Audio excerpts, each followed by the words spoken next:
What's up everybody, this is Danny and I wanted to make a quick video because Apple claimed that there's better lens coating on the iPhone 15. So I have the iPhone 15 Pro Max right here and I want to compare it to the iPhone 14 Pro Max.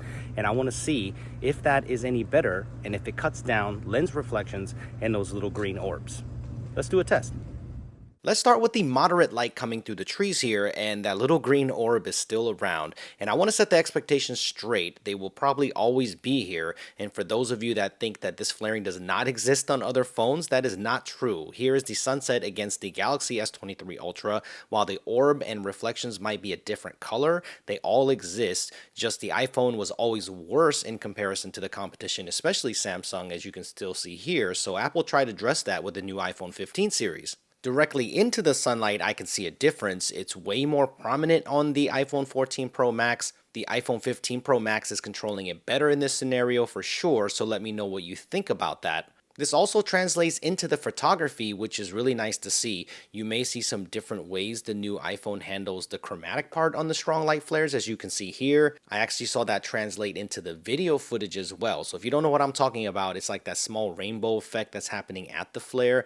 But look at how much better the larger flares are handled in this video. Again, the dot isn't gone, but see those large flare rings that are on the 14 Pro Max? They just aren't there anymore on the iPhone 15 Pro Max. So let me know if you like that. I took a few pictures to see if I could see a major difference, and on some I definitely noticed the improvement, but it all depends on the scenario, and sometimes I just couldn't tell the difference at all. And to see some of the differences, you really have to peep to see it, but for the most part, consistently, I was seeing some improvement in the way it handles light reflections, so I just wanted to show you. I think some of it also has to do with the processing, that it gives some more contrast to the scene, and it handles the highlights better, but the big giant lens flares seem to be better controlled. There's the 2x shot here, just shows that off a little bit better, but I'll definitely follow up on my full camera comparison on these two if anything changes. I wanted to show you some examples here at night as well. This isn't flare related, but you can just see how much sharper the night video is on the 15 Pro Max, so it did get a bump up in quality this year. If you look closer to the lamp again, the large lens flaring is definitely better.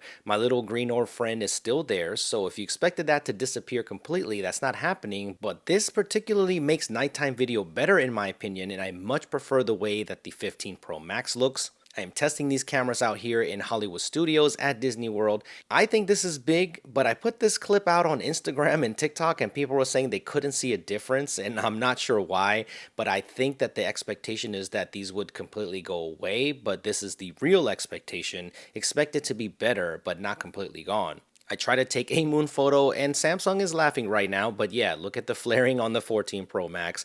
So this does translate to photos as well, as you can see here. And since this is a still, maybe you can see the results a little bit better. But yeah, I wanted to do this quick segment to help you make a buying decision if this matters. I mean, for the most part, this might not even bother you on normal photos, but a lot more on these photos coming up. So let me know what you think. Is this better or worse than you expected? Subscribe for more videos just like this, and I will see you in the next comparison.